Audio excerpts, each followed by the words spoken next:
After the passing of the Prophet Muhammad, the Muslim world stood on the edge of a great unknown. For years, the believers had drawn their strength, direction, and unity from a single light, the Prophet himself. His guidance had been the anchor of their faith, the voice of divine revelation, and the embodiment of mercy. But now, that voice had gone silent. The earth had grown still with grief, and the question that loomed heavy over every heart was simple, yet overwhelming. What comes next? In that moment of sorrow and uncertainty, a new chapter of Islamic history began, one not led by prophets, but by men whose hearts were trained in the Prophet's shadow. These were not monarchs or emperors. They did not ascend thrones or inherit crowns. Instead, they were chosen for their character, their closeness to the messenger, and the depth of their conviction. They were known as the Caliphs ar-Rashidun, the rightly guided Caliphs, men who would carry the torch of Islam forward, not through conquest alone, but through justice, humility, and spiritual vision. Their leadership was not marked by grandeur, but by grit. At every turn, they faced challenges that could have shattered any ordinary leadership: internal rebellions, external threats, social upheaval, and the ever-present burden of maintaining unity in a rapidly expanding empire. And yet, with every trial, they responded not with ego or ambition, but with a deep sense of accountability to Allah and to the people they served. Their names, Abu Bakr, Umar, Uthman, and Ali, are etched into the history of Islam, but the depth of their stories is often lost in the shadows of time. Behind each name lies a life of sacrifice, of sleepless nights, of prayers whispered through tears, and decisions made with trembling hearts that feared only God. This is not simply the story of leadership. It is the untold story of four men who turned faith into action, governance into worship, and power into service. Through them, the light of the Prophet continued to shine. When the Prophet Muhammad passed away, the entire city of Medina was cloaked in sorrow. Grief, confusion, and disbelief hung in the air like a storm. Even Umar ibn al-Khattab, known for his strength and resolve, could not bring himself to accept the truth.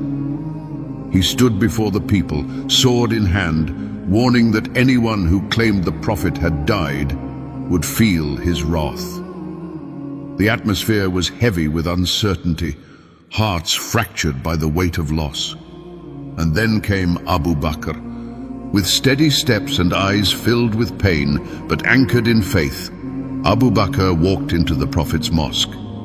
He approached the lifeless body of his dearest friend and gently lifted the cloth from his blessed face. He leaned in and kissed his forehead, whispering, "You were beautiful in life and beautiful in death." Then he turned to the trembling crowd and delivered the words that would pierce through the fog of grief and restore clarity to the shaken ummah. "Whoever worships Muhammad, know that Muhammad is dead. But whoever worships Allah, know that Allah is ever living and never dies." In that moment, Abu Bakr reminded the believers that their faith was not built upon a man, no matter how beloved, but upon the eternal truth of Allah. Abu Bakr as-Siddiq, the first man to believe in the Prophet outside of his household, had always been a pillar of unwavering support. He was the Prophet's closest companion, his confidant, and the man who accompanied him on the perilous journey of the Hijrah, hiding in the cave of Thor as their enemies searched for them. In that cave, when fear crept in, it was Abu Bakr whom the Prophet comforted with the words, "Do not be afraid, for Allah is with us." Abu Bakr's faith was so deep, so pure, that he was given the title As-Siddiq, the truthful, the one who confirmed without hesitation. When the burden of leadership fell upon his shoulders, Abu Bakr did not seek it. He accepted it only out of duty, knowing the weight it carried. His caliphate began in the most fragile period of the Muslim community. The Prophet had just departed from the world, and the unity he forged was now in danger of unraveling. Tribes began to rebel. Some refused to pay zakat. Others followed false prophets, claiming to carry new revelations. It was chaos at the edge of collapse, but Abu Bakr did not flinch. With quiet determination, he declared, "By Allah, I will fight anyone who separates prayer from zakat." His resolve shocked even Umar, who initially questioned the decision. But Abu Bakr made it clear, the religion was whole and complete. It was not for anyone to divide or dilute its principles. Under his leadership, the Ridda Wars were launched to bring the renegade tribes back into the fold of Islam. Through courage and clarity, he preserved not only the faith, but the fabric of the community. Yet, Abu Bakr was not a leader of sword alone. His foresight proved vital in preserving the Quran itself. After the Battle of Yamamah, where many companions who had memorized the Quran were martyred, Umar urged him to compile the sacred text in a single manuscript. At first, Abu Bakr hesitated, fearful of doing something the Prophet himself had not done. But recognizing the danger of losing portions of the revelation, he entrusted the task to Zayd ibn Thabit, supervising the process with the utmost care and reverence.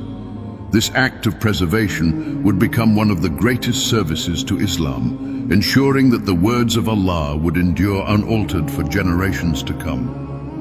Despite the weight of his position, Abu Bakr lived with simplicity.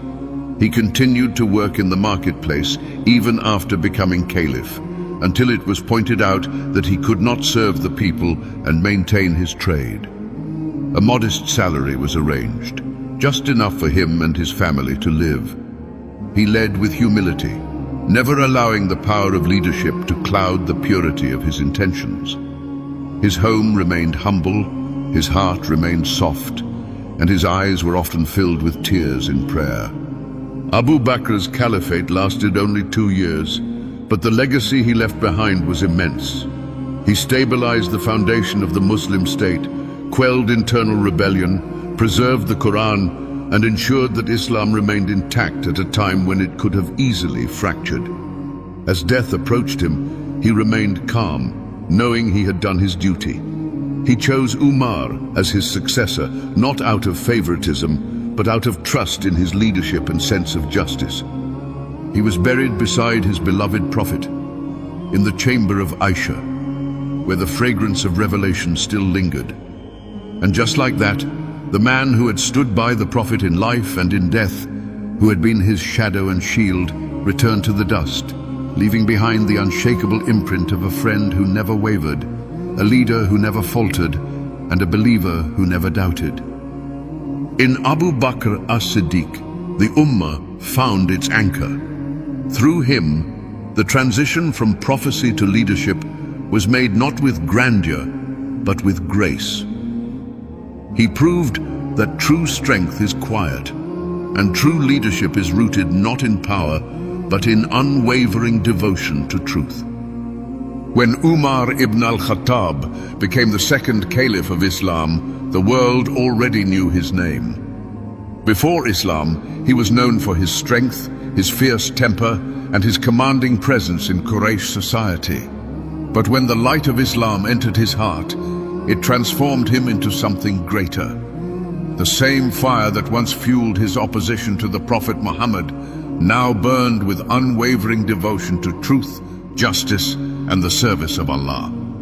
His acceptance of Islam was not just a personal turning point, it was a moment that shook the hearts of the disbelievers. The Muslims, once forced to hide their faith, marched publicly to the Kaaba behind Umar, who declared to the world that Islam no longer belonged in the shadows. When Abu Bakr passed away and appointed Umar as his successor, there was hesitation among some companions. They remembered his firmness, his sharp words, and his unyielding nature. But Abu Bakr saw beyond that. He saw a man who feared Allah more than he feared the world. He saw a leader whose strength would become the shield of the Ummah in a time of expansion, challenges, and rapid change. As Caliph, Umar's reign was marked by transformation. The Islamic State, once centered in Medina, was rapidly growing. Lands were opening: Persia, Egypt, the Levant. But conquest was never Umar's goal. Justice was. He didn't seek to expand the empire through cruelty or greed, but through the message of Islam and the establishment of just governance. Every inch of new territory came with the responsibility of administering it with fairness and wisdom, and Umar rose to that task with brilliance and humility. He walked among the people at night, disguised, listening to their needs, their complaints, their cries. He established a welfare system, ensuring that no one in the Muslim lands would sleep hungry. Widows, orphans, and the poor received stipends from the public treasury. He appointed judges across the provinces, separating judicial authority from the military and executive branches. He introduced a system of accountability, where governors and officials could be questioned and even dismissed if they misused power. No one was above the law, not even himself. One of the most profound stories of his leadership came during a time of severe famine. Umar, who had once enjoyed the simple luxury of meat and oil, refused to eat anything beyond dry bread and olive oil until the people were fed. His cheeks grew hollow and his face pale. When asked why he did this, he replied, "How can I be concerned with the needs of my people if I do not taste their hunger?" His leadership was not performed from a throne, but from the front lines of hardship. Umar's humility was legendary. Once, a man came from afar and could not distinguish Umar from the common people. He found him sleeping beneath a tree, covered only by his cloak, with no guards in sight. The man wept, saying, "You ruled with justice, so you sleep in peace." That was the essence of Umar's caliphate. Power never changed him, the world never softened him, and fear of Allah never left him. Under his leadership, the Muslim army did not merely conquer, it liberated. When Jerusalem was surrendered to the Muslims, its Christian leaders requested that the Caliph himself come to receive the keys of the city. Umar traveled from Medina, riding a humble camel with a single servant, alternating who rode and who walked. When they reached the city, it was the servant's turn to ride, and Umar walked barefoot, his clothes dusty and patched. The people of Jerusalem watched in awe, expecting a man of gold and armor, but witnessing a servant of God who embodied humility. He entered the city not as a tyrant, but as a guardian of its sacred trust. When offered a place to pray inside the Church of the Holy Sepulchre, he refused, not out of disrespect, but to preserve its status for the Christians. He chose instead to pray outside, ensuring that future Muslims would not lay claim to the church as a mosque. His wisdom in that single moment echoes through centuries of interfaith coexistence. Umar also pioneered many civil systems. He introduced the Islamic calendar, counting from the Hijrah. He created a census, established administrative provinces, and began public works like roads, canals, and rest stops for travelers. He organized a national registry of soldiers and their salaries. He even appointed a special department to investigate complaints against public officials. These were not just policies, they were manifestations of his deep commitment to justice and the welfare of the Ummah. But his time would not last forever. In the final years of his rule, while leading the Fajr prayer in the Prophet's mosque, Umar was attacked by a Persian slave named Abu Lu'lu'a. The blade was poisoned and the wounds were deep. As he lay in his final days, he did not ask for vengeance. He asked if his debt was settled, if the people were satisfied with his leadership, and if he would be allowed to be buried beside his two beloved companions, Prophet Muhammad and Abu Bakr. His final request was granted, and he was laid to rest beside the very men who shaped his journey from opposition to leadership. Umar ibn al-Khattab was not just a caliph. He was a reformer, a visionary, and a servant of truth.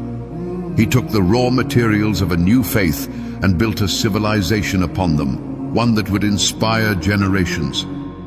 Through his justice, his humility, and his unbreakable fear of Allah, he became a beacon for what Islamic leadership could and should be. His shadow still stretches across the corridors of history, reminding us that the heart of a leader must always beat with mercy, courage, and accountability. When Uthman ibn Affan accepted Islam, he did so not with hesitation or resistance, but with the quiet clarity that would define his entire life. Born into the wealthy and respected Umayyad clan, Uthman had everything a man could want: status, riches, and comfort. Yet when the call of Islam reached him, he did not cling to worldly attachments. He left behind ease for truth and wealth for the path of service. His soft voice, gentle nature, and modesty concealed a core of unshakable faith. He became one of the earliest converts, and from that moment onward, he never wavered. His devotion was unmatched in generosity. Uthman gave freely in the way of Allah, often without being asked. During the difficult days of the Tabuk expedition, when the Muslim army lacked supplies, Uthman rose and gave hundreds of camels and gold coins. The Prophet, moved by his sincerity, declared, "Nothing Uthman does after today will harm him." His contributions weren't just material.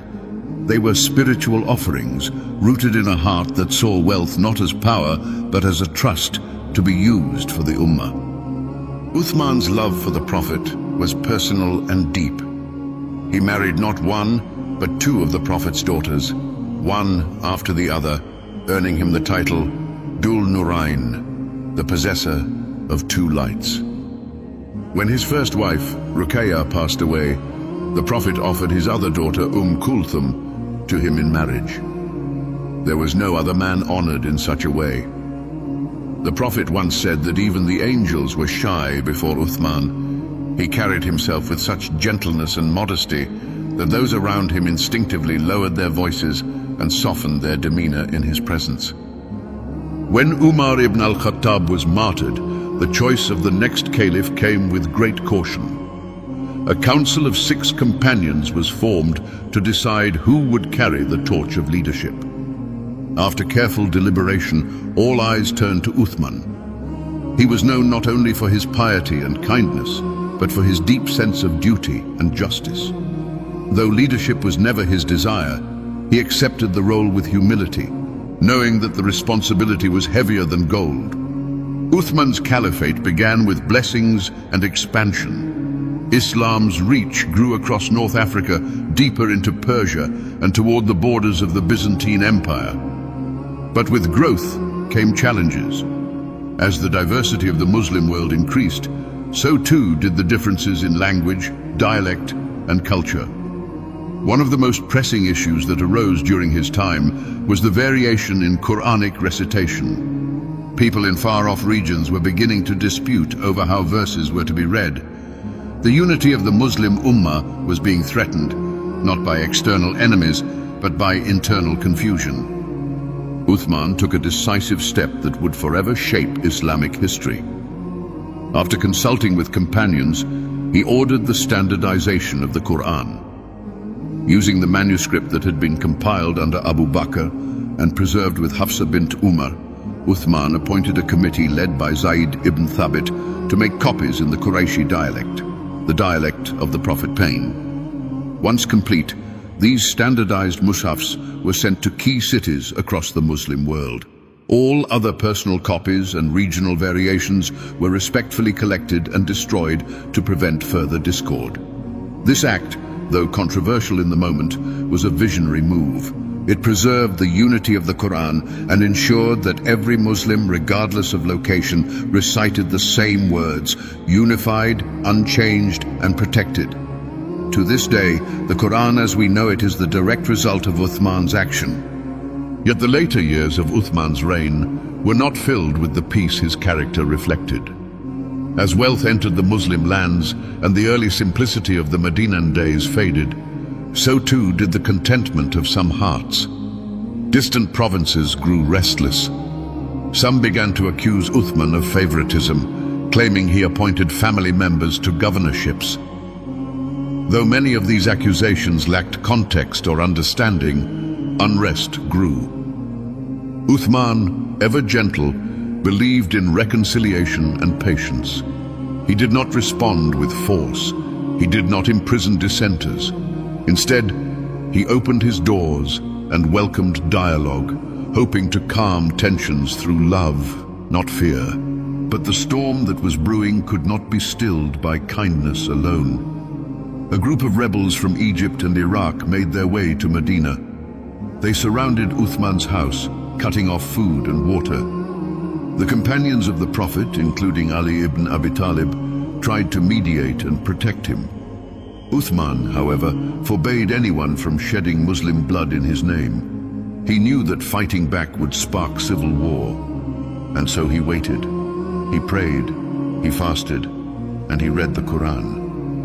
It was during one of those days, with the Quran in his lap, that the rebels stormed his home. They struck him as he recited, and his blood spilled onto the sacred pages. The verse upon which his blood fell read, "And Allah will suffice you against them, and He is the hearing, the knowing." Surah Al-Baqarah 2:137. His life ended in the most sacred of acts: worship, patience, and submission to Allah. He did not die a failed ruler. He died a martyr, holding on to the very book he worked so hard to preserve. Uthman ibn Affan's legacy is one of quiet strength. He was not loud nor confrontational. He did not command with force, but with humility and faith. In his silence, he protected the unity of the Quran. In his softness, he bore the burden of leadership in one of the most tumultuous times in Islamic history. He showed that sometimes the greatest strength is not in raising your voice, but in holding firm to principle when the world around you begins to crumble. Through his life and death, Uthman left behind a legacy written not just in ink and parchment, but in the hearts of generations. Ali ibn Abi Talib was no stranger to the earliest moments of Islam. As a child, he lived under the same roof as the Prophet Muhammad, raised in his household, fed by his hands, and shaped by his wisdom. He was the first youth to embrace Islam, committing himself to the new faith without hesitation or doubt. From a tender age, he demonstrated a courage that far surpassed his years. When danger loomed, it was Ali who stepped forward, fearless and devoted. During the Hijrah, as the Quraysh plotted to assassinate the Prophet, it was Ali who lay in his bed that night, knowing the assassins were coming, willing to risk his life to ensure the Prophet's escape. That was the essence of Ali's character, selfless, bold, and utterly loyal. As Islam grew, so did Ali's legacy. In every battle he stood at the forefront. At Badr, Uhud, Khandak, and Khaybar, his sword never wavered, and his heart never faltered. When others hesitated, Ali advanced. The Prophet once declared, "Tomorrow, I will give the banner to a man who loves Allah and His Messenger, and Allah and His Messenger love him." That man was Ali. His strength in battle was unmatched, but it was his deep understanding of justice, his eloquence, and his humility that made him more than a warrior. He was the embodiment of knowledge guided by faith. The Prophet called him the gate of knowledge, for his understanding of the Quran and the law was unparalleled. His wisdom, sharp and poetic, was drawn from both intellect and divine light. When Uthman ibn Affan was assassinated, the Muslim Ummah trembled with uncertainty. The once united body was fracturing under the weight of anger, confusion, and political tension. All eyes turned to Ali. The people of Medina pleaded with him to take the role of Caliph, to guide the Ummah through the storm. Ali did not seek power. He never had. But seeing the peril the community faced, he accepted, not for authority, but for duty. From the very beginning, his caliphate was challenged not by external enemies, but by the wounds left from Uthman's assassination. The blood of the third caliph had not yet dried, and already factions formed, some demanding immediate justice, others calling for stability. Ali stood at the center of this turmoil, a man of truth surrounded by voices of rage. The early days of his rule were spent trying to restore order, to remind the Ummah of its shared values.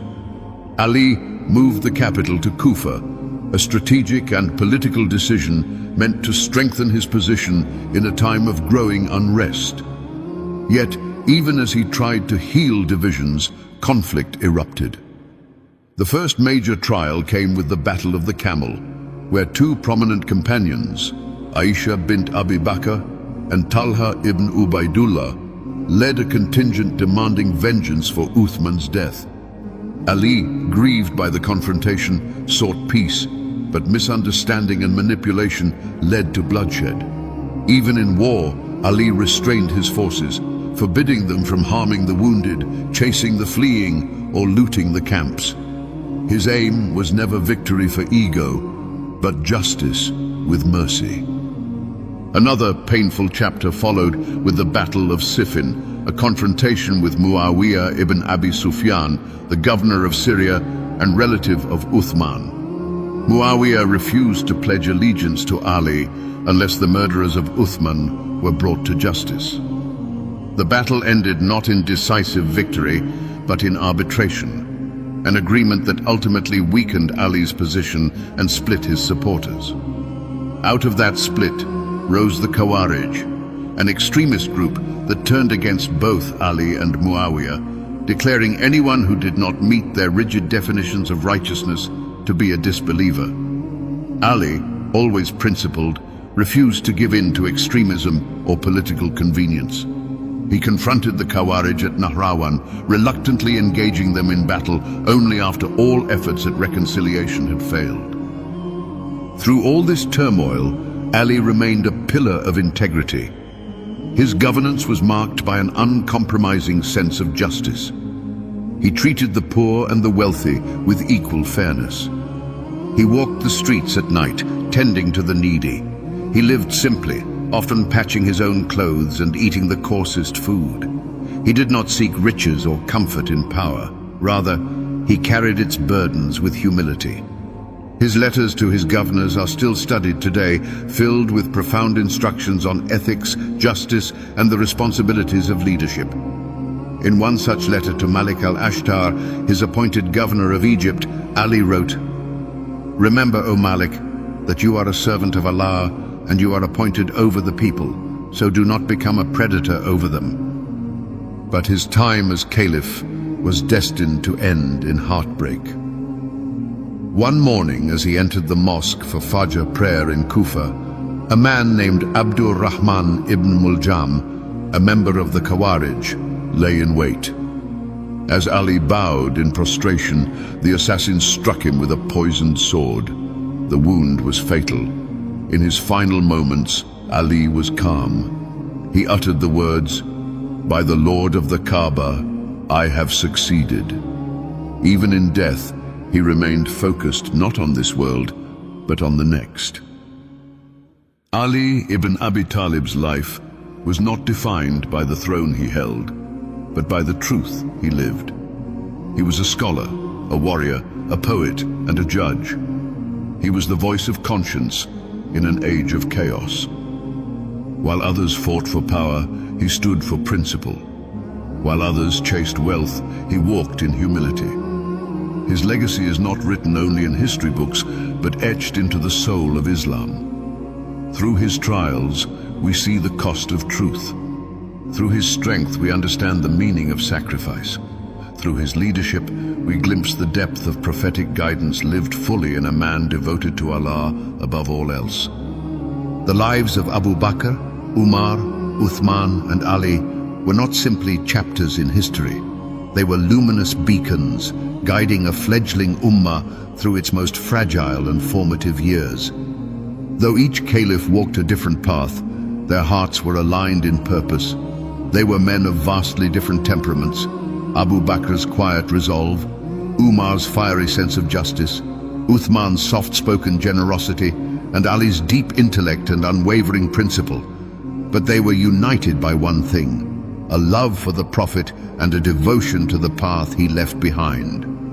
Their leadership was not fueled by ambition, wealth, or worldly conquest. It was built upon trust, fear of Allah, and responsibility to the people. Each of them carried the weight of the Ummah not on their shoulders alone, but in their hearts. They prayed for it, wept for it, and gave everything they had, some even their lives, to preserve its unity and uphold the legacy of the Prophet. They did not rule to be served, but to serve. In their decisions, their sacrifices, and even in their deaths, they left behind a template for what righteous leadership looks like. In times of doubt, we return to their examples. In moments of confusion, we recall their clarity. In a world often searching for direction, their stories remain timeless, powerful, and necessary.